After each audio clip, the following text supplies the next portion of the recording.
about? Um, well, I guess the first thing I'd like to mention is that we are in the bowels of a pandemic. And Dr. Anthony Fauci, the primary epidemiologist for the U.S. government, who's been with us giving sagacious advice throughout the whole pandemic, he says we're going to experience a surge upon a surge because we're already in a massive exponential spike, the opposite of flattening the curve. 200,000 plus cases a day, huge numbers that a few weeks ago were inconceivable, practically speaking. And everybody traveled for Thanksgiving. At least a lot of people did. And that means that we're going to have another surge hit on top of the surge that's already happening, and things are going to get worse, a lot worse, before they get better. Even states like North Dakota, which is just in the middle of the Red Sea, and are just so not into lockdowns and mask mandates and quarantine and stuff like that. Even they had to implement protocols because just the numbers of casualties are just staggering. So we got to stay safe. Everybody's got to stay safe. I unfortunately I made this prediction early on. I noticed, it's not like I'm some kind of historian of pandemics, but this whole thing is eerily similar to the original coronavirus epidemic, also known as the Spanish flu pandemic of 1918. It came around in the springtime. Some people got it. It was zoonotic, same thing. Went from animals to man. It was called the Spanish flu. I don't know why. It seems like we hate the Spanish, but I've never been able to figure it out. Probably if I Google it, I'll be able to figure it out. But it started in England or in the U.S. Didn't start in Spain. Maybe it was linked to World War I and troops were going over to Spain or something like that. I don't know what happened. But it died down in the summertime. It seemed like it was over. And it came back that same winter and killed 50 million people. 1/3 of the world's population got the disease. That's 500 million people, because there was 1.5 billion people in the world 100 years ago. Our population has grown 5 times in the last 100 years. It's gigantous growth. And it killed 50 million people. The numbers are just staggering. It's 3% of the world's population died. That's by most estimates. A lot of it was super infections because there wasn't proper sanitization and stuff like that. But, we're dealing with a similar thing. And that Spanish flu, we've probably all had it. It's endemic to human society now. It keeps circling the globe, has been for 100 years. It will never be extinguished. It's not like polio or smallpox where we're going to get rid of it. It's not like that. We're just going to be with us forever, just like this one is. And it's wintertime. And people are cold. And when people are cold, they congregate in groups together. And then the coldness is dry, and the dryness lets the particulates stay in the air. It's not our experience in Southern California. When it's cold here, it usually gets a little wet. But in the rest of the world, cold means dry. And dry means that the particulates are suspended and aerosolized in the air for longer periods of time. People are in closer quarters because they're cold and they got to stay indoors, and everybody gets sick. That's at least the prevailing theory for why the flu season starts around September, October, and goes through, April. A lot more people are going to get sick. A lot more people are going to die. We're following the exact same trajectory of the original Spanish flu pandemic. And we flattened the curve, and summer probably helped with that, to be honest. Also, it was fresh in people's mind, and the government threw a bunch of financial relief at both individuals as well as businesses. And it was new But what happens is people get tired of, having their lifestyle messed with. And so even though things are infinitely more dangerous now, and you're way more likely to get sick, and the dangers of spreading it are so much more now than they were earlier on, and we're in the middle of a massive surge, people are just getting sick of it. And they want to see their families, or they want to do this. They already missed 4th of July, or they already missed, Janmashtami, or whatever the holiday was. They already missed it. And so now they want to definitely, do their holiday thing. They don't want to be messed up, And so, we need to do everything we can to keep everybody safe. And we need to do our part to keep everybody safe. Anyway, I'll probably relate it to this point at the end of class, just because that'll be a cool wrap-up. But what I wanted to do today was I wanted to tell a story. It's an old story. It's the story of Mrigari. Mriga means animal. Mriga also means deer. Mriga also means lion. Depends on how it occurs in Sanskrit literature. But Mriga means animal. M-R-G-A. Mriga means animal. And Mriga Ari means enemy. So Mrigari means the enemy of the animals. Mrigari was a hunter who was, he was like what would be called in India an Adivasi.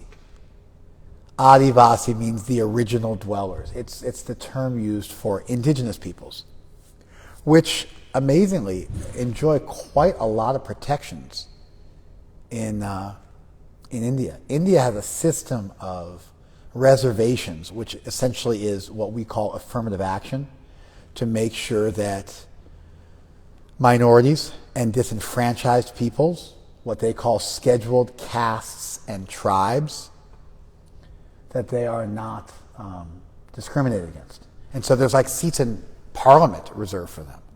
It's no joke. Places, universities, in the government, it's way more aggressive than the affirmative action we have in the U.S. We got a little experience of this when we go to Badrinath, and there's that village of Man, that last village before the Chinese border where everybody looks Chinese. Those are some of the indigenous peoples of ancient India. There's, of course, tribes of ancient peoples all over the place. But those indigenous peoples of Man, they're given all sorts of protection by the government. And so they're allowed to herd their sheep, and they're allowed to have a monopoly on the sale of woven goods. I don't wear wool, but they do the spinning of wool. Of course, they also buy a bunch of stuff from Delhi and then make it seem like they manufacture. So you got to learn to tell the difference between what they made and what they haven't. Otherwise, you're just buying something that was probably made in a sweatshop in Bangladesh. And then, for a lot of money. A friend of mine, when I was studying gemology, you guys might not know this, but I studied gemology as a young man. And so my teacher, not my buddy of mine, my gemologist teacher, my gemology teacher, who was a very renowned gemologist in Singapore, he told me that one time he went to Cambodia to buy rubies. Cambodia is famous for rubies. So he was in the middle of nowhere, like in a jungle in Cambodia. And some guy came out with rough cut rubies. When you look at like actual rubies before they've been polished, they look like stones. You can see the color in them, but there's dark matter all around it.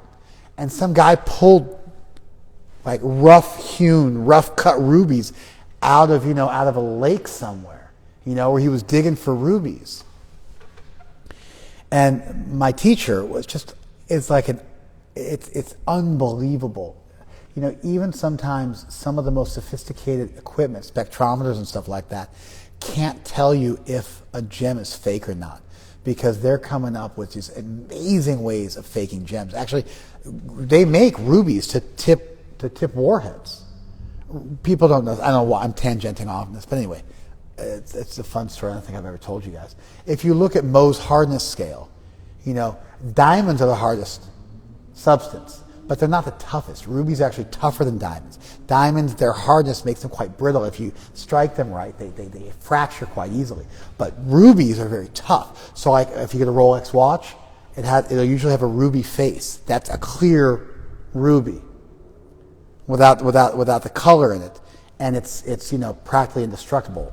And zirconium is a manufactured diamond. So they get these like presses, and they take the raw material that over thousands and millions of years is turned into diamonds and rubies, carbon and such, under pressure with various colorants and natural adulterants added to it, which gives it the color. And they manufacture them, so they're indistinguishable from an actual stone. And then they actually become too perfect. That's how you know they're manufactured. They have no inclusions. They have no imperfections, because nature always has imperfections. But when you make it in a laboratory, but then they get good, and they actually add the imperfections in to the manufactured stuff. And so ultimately, the guy who has the best eye with a simple loop is the one who can tell a fake stone from a real stone. Sometimes you can't even trust some of the equipment, especially because they're always trying to outdo the equipment. But the guy with the loop and the expert eye can tell. So he was looking at these stones in Cambodia, and he recognized that they were a very sophisticated fake ruby produced in Switzerland. And somebody had gotten fake rubies in Switzerland, transported them to Cambodia, and put them in a lake somewhere, and then dug them out in front of the gem dealers, because those guys are carrying hundreds of thousands of dollars as a part of an elaborate confidence game. Crazy, right? He had the same experience in Colombia. Colombia is famous for emeralds, that's right. Colombia is famous for emeralds. For the really beautiful green emeralds, like real green emeralds, not like a light green. You get those in other places, but Colombia's famous for like these really deep colored green emeralds. Anyway, so they do the same thing. And of course, Colombians are just, sorry, but they're incredibly expert at conning people. So he saw it, and he realized it was a scam. He's like, I don't want these. And so you go up to Badrinath, and they're selling these woolen shawls, but they're actually made in Bangladesh and transported all the way up there so that they can sell them for top dollar. Okay, that was my joke. Kim, of course, looks like she's sitting in the village of Man. Where is that from? Is that Vasudhara Falls? Okay, so Kim, who looks like the people from Man, she has that ethnic mountain tribe woman look to her. And so much so that when we went up there, everybody thought she spoke the language, and they thought she was one of theirs. And she, of course, fell in love with the place and was able to breathe perfectly up there while we were all gasping at the high altitude.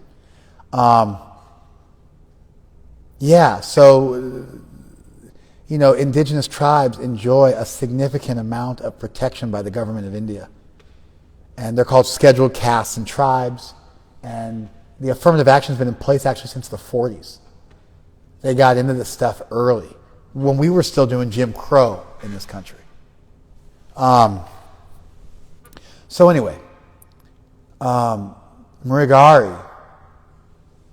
was an indigenous tribesman. He was what would be called an Adivasi. And he was a hunter.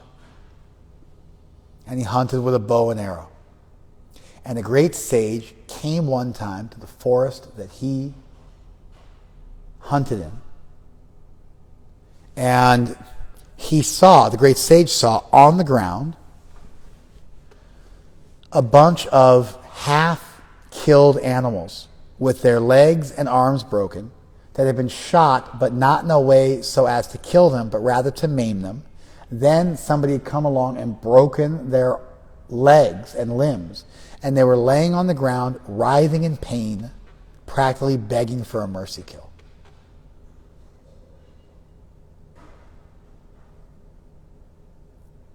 And Narad was just walking through the forest, and he was making noise, and he scared all the animals away.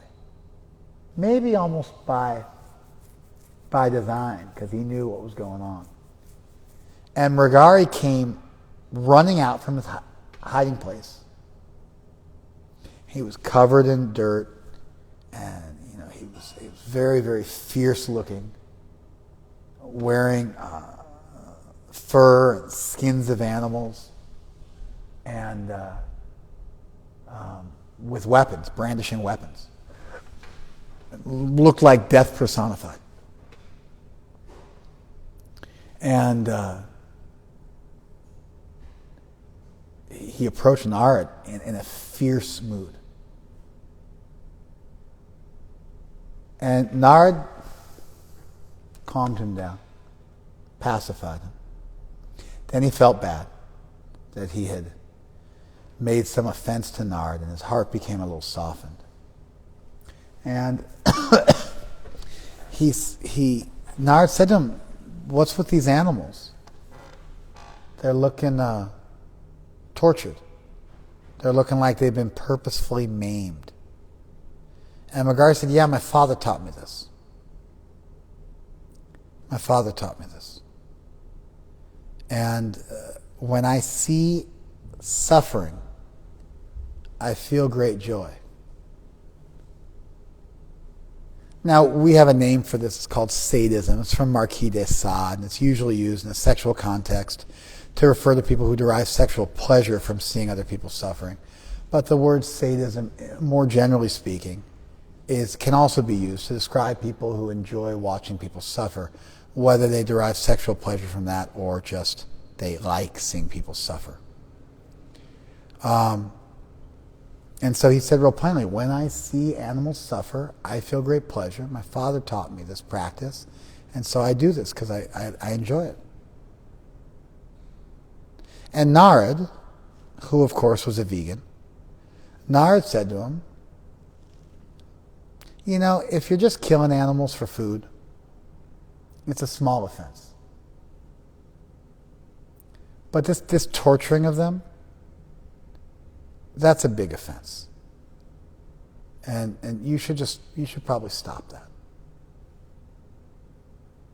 And Mrigari felt like something changed in his heart. And he thought, okay, I'll do that. Then he was thinking that he and Narad were friends. There was some kind of bond created between them. And so he offered Narad the nicest thing he had.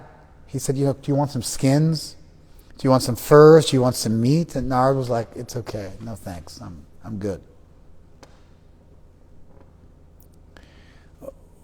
In the early days, in 1967, in San Francisco, when Prabhupada went to christen the fledgling community of devotees that was there, that included Vishnu Jan Swami and Tamal Krishna Maharaj, and some other great souls were there as well. Mukunda Maharaj was there along with his wife, and there was also Shyam Sundar Prabhu was there along with his wife as well. Some of the early devotees who eventually went to England and started a mission there, some of them. Vishnu Jan Swami, who passed away in the mid-70s. It's a story for another day, but great soul, joined the Hare Krishna movement, was a very popular kirtan leader and a very popular sadhu in the Hare Krishna movement. He loved Prabhupada so much, he gave him his childhood blanket. Like he thought you're supposed to give the Guru, you're supposed to give the Guru something dear to you. And so he gave Prabhupada his childhood blanket. And so, obviously it's not the same as offering somebody skins and furs and meat, but it's the same kind of it's innocent, but it's from someone who's relatively untrained and doesn't know the mores and standards. That, when it says offer something dear, it doesn't mean some childhood token or something like that. You give them your Lego set or something like that. So Nard he said, no, it's very kind of you. I'm okay. And then Mrigari, he said to Nard, I want to be your disciple. I want to be your disciple. And Nard said, okay, you can be my disciple, but you gotta do something for me. And Mrigari said, what would you like me to do? And Nard said, I'd like you to go and throw your bow and arrows into the river. And forgive me. I'd like you to go and throw your bow and arrows into the river. And Mrigari was like, how am I going to feed my family?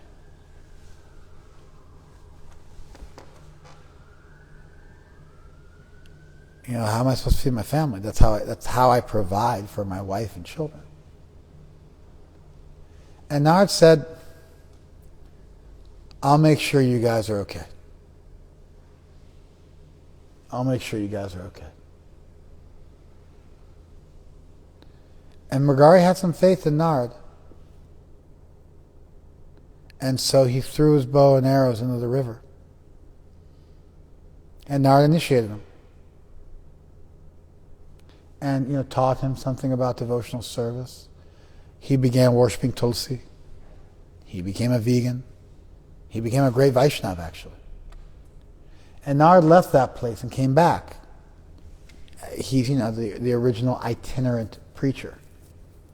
The original wandering bard, wandering sage. And he came back to that place. And when he came back, he went to go meet his disciple.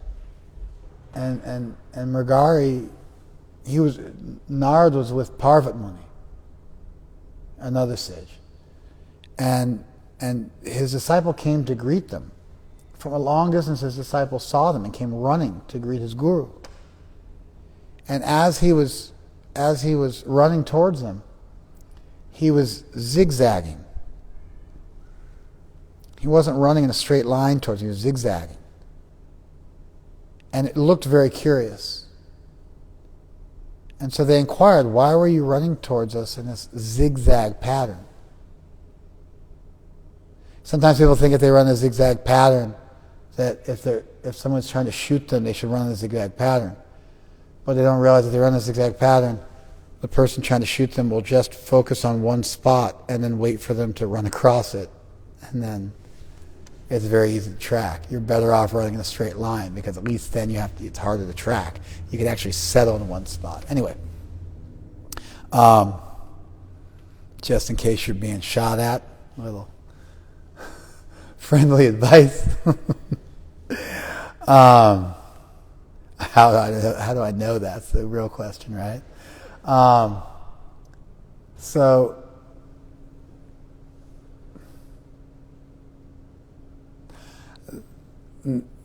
Mrigari said, I was afraid that I was going to step on some ants. I saw some insects on the ground. And so I was running like that because I was seeing where they were located and I was running around them. And Parvat Muni was just like stunned. Like just see the power of the devotee. It turns iron into gold. Makes the lame cross mountains. Makes the dumb, able to speak eloquently, like people who are mute, able to speak eloquently. He was stunned by the power of the grace that was conferred upon Mrigari by Nard.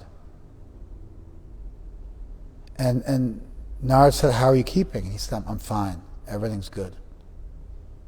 He said, are you eating? He said, yeah. The villagers saw my transformation that I became a devotee. And they were so taken by that they began providing us with all of our necessities. And actually my family is better off than we've ever been. And we're happy. And we're okay. He actually said, "You don't need to send me so much, Guruji." He was crediting his guru, because Nard promised him, I'll make sure you're okay. He said, "You're sending us too much. We're okay." So that's the story. And when I think about the story, there's some real prima facie, very easy to discern lessons. I think they're obvious. At least they're quite easy to unpack. And then there's one lesson that I don't think is quite as easy to unpack, and that was what I was thinking about today. That's what I was thinking about today.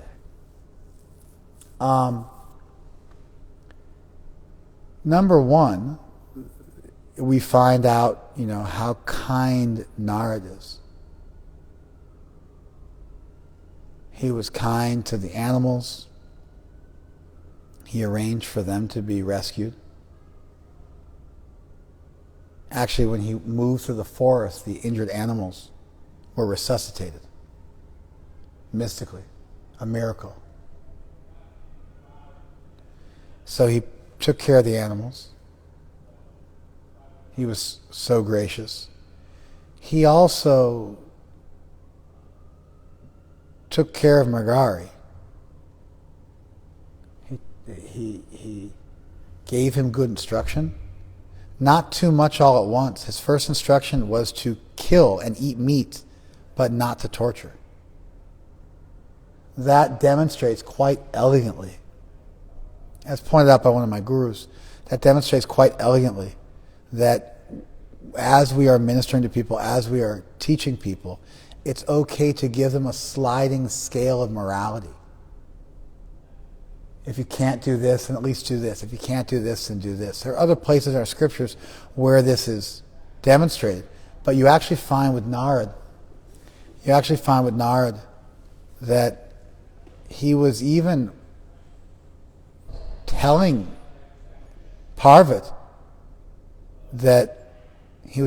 Parvat excuse me, I'm sorry, there was a bunch of noise in the background. Jaidev, my best friend, is just being a bull in a china shop.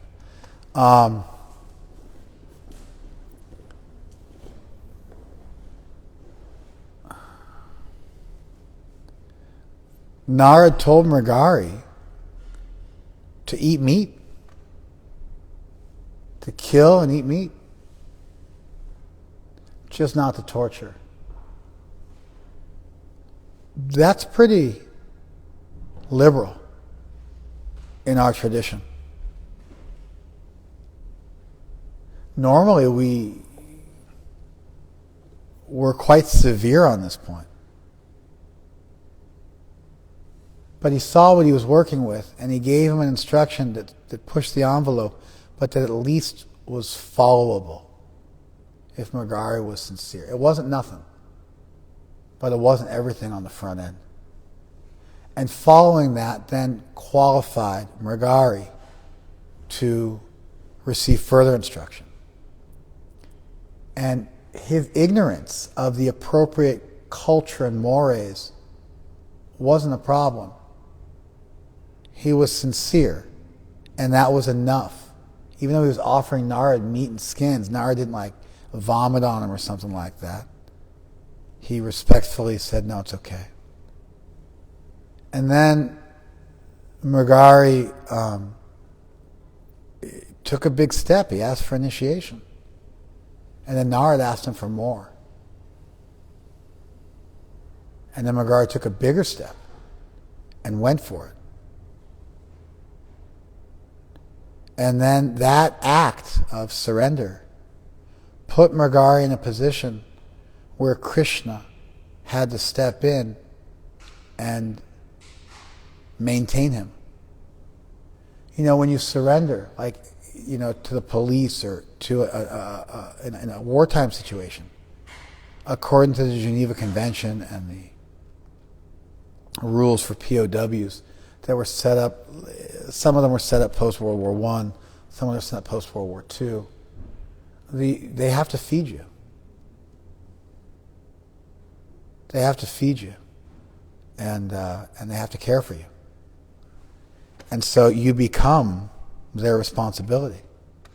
That's why, a prisoner, we have so many people in prison. We've increased our prison population sevenfold in this country since 1980 when we privatized prisons, and then the prison industrial complex started arguing and getting presidents and Congresses to vote for stiffer penalties for even small crimes, because we want to incarcerate as many people as possible because they get paid per head by the government, tax dollars.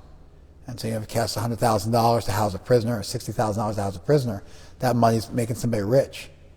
And then they try to offer you the absolute worst care they possibly can to maximize their profits. And because it's not being done by the government, it's privatized. Therefore, it's big money, and they want to cut corners wherever they can. And so in this country, sometimes in our country, we treat prisoners abominably. It's like being in a third world country, practically speaking, compared to other countries where they actually take really good care of their prisoners. And we have 4 times the prison population of anywhere else in the world. We're terrible. We're not even that big of a country. 300 million people isn't even that many people. But yeah, when you surrender, you become a ward of the state, and they're required to maintain you. And so Krishna became obliged to help Mrigari.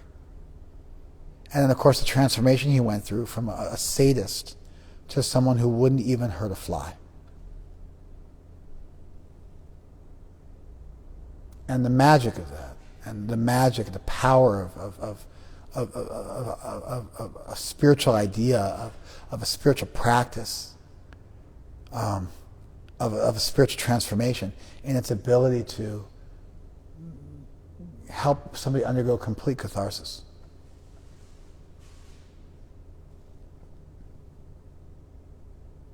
To help somebody undergo complete catharsis. The original purpose of Greek tragedy was to transform the watcher, to remind them of the temporal nature of the world, and to help them start to deepen their thoughts about life and what's important, and to undergo catharsis. It's actually a Greek term, catharsis.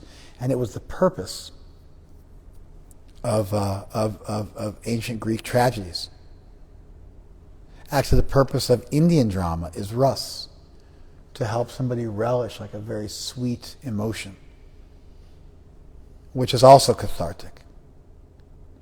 And so the catharsis in this drama of Mrigari was so complete that he went from being a sadist to someone who wouldn't even hurt a fly, demonstrating, what's possible. So all these lessons are there. A sliding scale of morality, gradual step-by-step progress, progressive surrender, being willing to take a chance, Krishna stepping in to help out, the mercy of the saint, how Nard blessed everybody. He brought sweetness to the whole equation.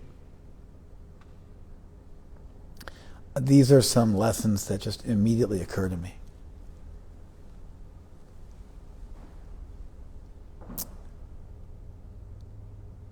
That Mrigari was a victim of a bad childhood.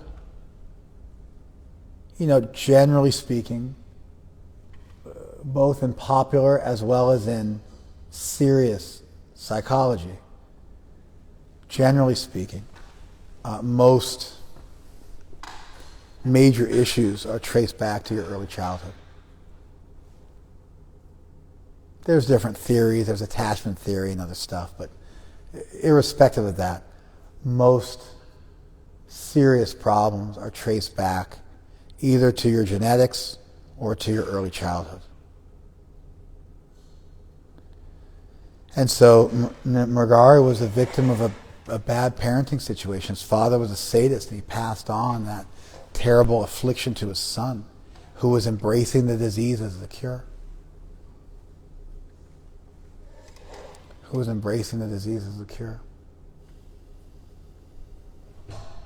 Anyway, there's a verse, Titikshava Karunika Suhrida Sarva Dehinam Ajata Shatrava Shanta Sadhava Sadhu Bhushana. The ornaments of a sadhu are that he's shanta, he's peaceful. And he's ajata shatrun. His enemy was never born, which means he loves everybody. And he's suhrida sarva dehinam. He's the friend of all living beings. Titikshava, he's tolerant. Karunika, he's merciful. He's tolerant and merciful, the friend of all living beings. His enemy was never born, which is almost redundant. And he's peaceful. And that's the ornaments, the ornaments. Bhushana means ornaments. The ornaments of a sadhu, they're his personal qualities that stand out as like ornaments, not in a sense of something superficial, but they are the defining features, the beautifying features, the exemplary features, the definitive features that distinguish a sadhu from the mass of people. What I want to point out that I thought was perhaps a little more compelling was that Narad was concerned about the welfare of everybody. The animals, as well as Mrigari, as well as the town folk. He was concerned about everybody. He was really the well-wishing friend of all living entities, and he figured out a way to uplift everybody. Surgically. And then his disciple, Mrigari, became like Narad and inherited Narad's good quality and also became a friend of the villagers, of his family, of the animals, and of the insects. And so Narad passed on through osmosis his personal qualities, and those qualities became the qualities of Mrigari.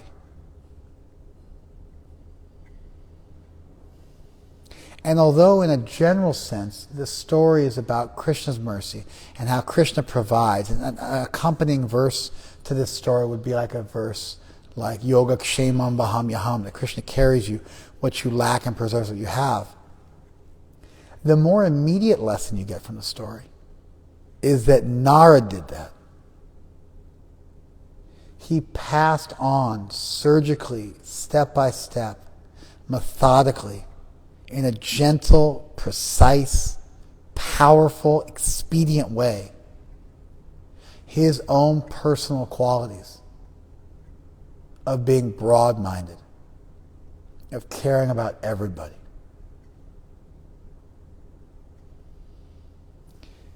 And that's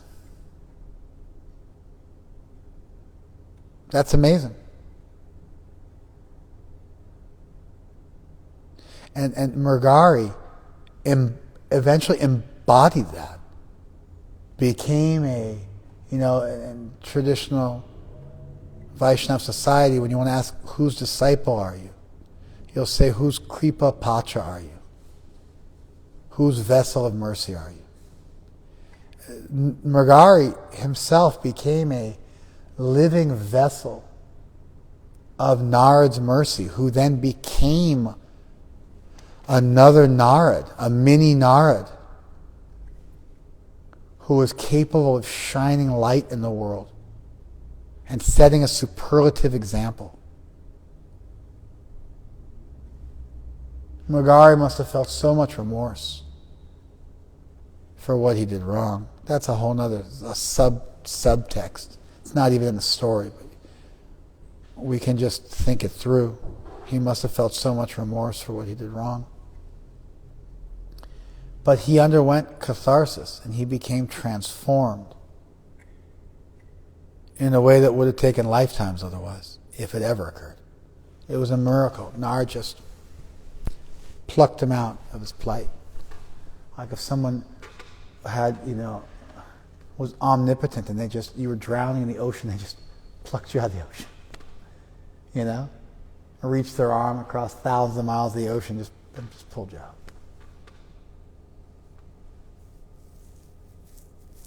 That's the experience of becoming a devotee, of being blessed by Vaishnavas. That's what happens.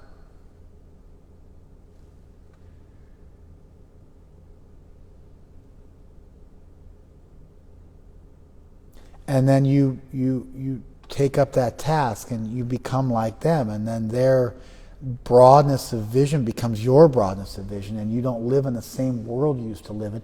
You live in a much greater, much broader, much more beautiful, much more meaningful world.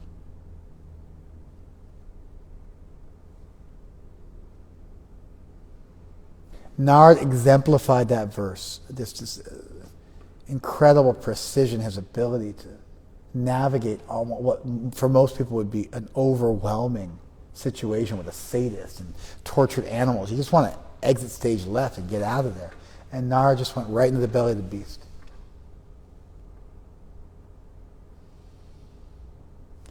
But Mrigari was also a hero. Superlative disciple. Not because he was so special on the front end. He had almost no personal qualities on the front end. He's the opposite of what we stand for. The only thing he had was sincerity.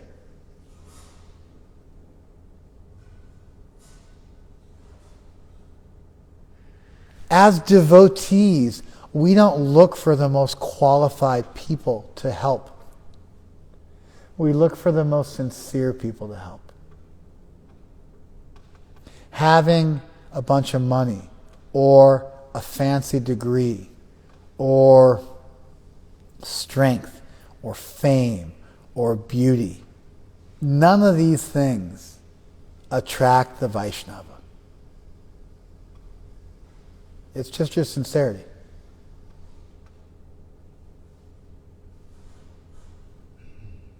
All those other things are borrowed plumes anyway. And they don't belong to you anyway. They've been borrowed. And so for the Vaishnava who knows that everything's coming from Krishna, those things don't impress, and they also don't endure. So it's doubly unimpressive.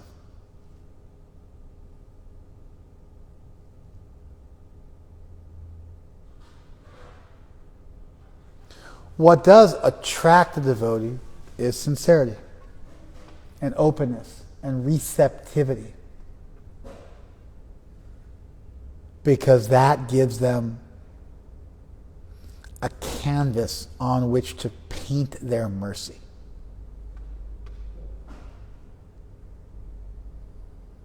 Mrigari's our hero. He's our hero because of the absolute transformation he underwent. That makes him like our hero, our guide, like we're proud of him. We're like, you know? He's famous to us. He's exemplary. Because of his transformation. His precondition, in some ways, just makes his transformation more beautiful. But he had almost nothing. His personality was otherwise repugnant. But he had sincerity, which for us is everything.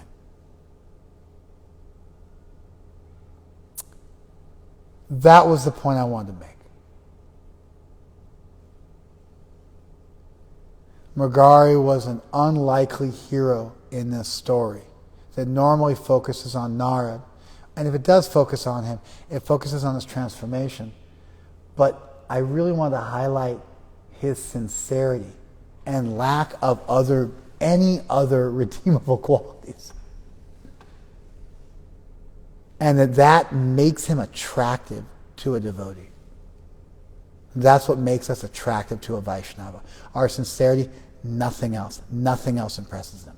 They've seen through the ruse of this material world, and therefore they are impressed by sincerity above all things, and they're only impressed by sincerity. Therefore, we need to cultivate sincerity. Therefore, we need to look for that sincerity in other people. Therefore, we need to become adept at recognizing sincerity, even creating it, fanning that spark, figuring out a way to take a little bit of sincerity and grow it, fanning that spark to grow it into a big flame. And those people who participate in that, on both sides of the equation, the receivers of that and the givers of that are our heroes, because the people who receive that eventually become just like the people that help them. And so Mrgari himself became Narad-like. It's a little bit of a nuanced take on the story. So I want to give you guys some of the boilerplate stuff that's readily easy to see. His rough upbringing, his sadism, his transformation, the sliding scale of morality, Narad's expertise, Krishna's mercy, the self-sacrifice. Narad is a well-wishing friend, but I want to highlight the osmosis which took place, where Mrgari became Narad-like. It's actually more important than becoming Krishna-like, is to become Narad-like. We need Narad's mercy more than Krishna's mercy. We want to be a devotee. There our goal is to be like them. We think about receiving Krishna's mercy. What we should really be doing is trying to receive the mercy of a devotee so we can become like they are. Which means a well-wishing friend whose enemy was never born. It's just like who's tolerant and merciful. It's almost like merciful, well-wishing friend of all living entities. Your enemy was never born is almost like saying the same thing in three different ways. It's the defining feature of a devotee. I want to make this point. I also want to make the point that Mrgari became Narad-like. And I finally want to make the point that the only currency that you can buy that with is your sincerity. Even the rules we follow, our chanting of our japa, our following the four regulative principles, they're really ways of showing our sincerity. They're how we let people know we're sincere, we're serious, we're guileless, we really want this, we're not joking around. Otherwise, we're armchair. It's academic. We talk about highfalutin topics while we, sip brandy out of like fancy sifters, I think is what the chalices are called, the traditional chalices for brandy. It's like, it's not impressive. Vaishnavas find it even more repugnant because it's shallowness masquerading its depth. It's the most repugnant thing. It shows a lack of sincerity. Duplicity is the opposite of sincerity. Simplicity, sincerity are synonymous. Sharalata e Vaishnavata, Bhaktisiddhanta Saraswati said. Simplicity is Vaishnavism. Guilelessness, straightforwardness, non-connivingness, non-duplicitousness. We got to describe what it is and what it's not. It's everything. It's the door to liberation. When a sincere soul meets a Vaishnava, the door to liberation is opened. And Narad expertly fanned that spark, but Mrgari had something. He agreed to stop torturing, such a small thing. Narad found something he could agree to. He was a rhetorical master. He found something that Mrgari wouldn't dispute him on. Even though he was a sadistic hunter, Narad, the vegan, peace lover, tree hugger, found something they could join in on and found some way to get a yes out of. He's the most expert salesman, the most expert rhetorician. I want to highlight this, the sincerity, that it was actually an exchange between Narad and Mrigari. I want to highlight that as well. And that, he became Narad-like. These 3 points I thought were a little more elusive, a little less likely to notice at first glance. And they're deep.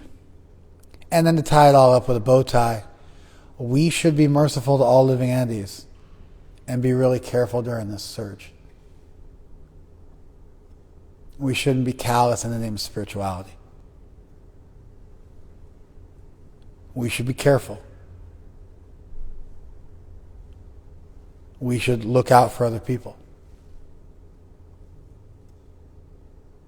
We should be especially careful during this time, even though we don't want to be, even though it's not easy, even though we've been doing it for 9 months, even though it doesn't seem like it's that bad, even though we're not likely to get that sick.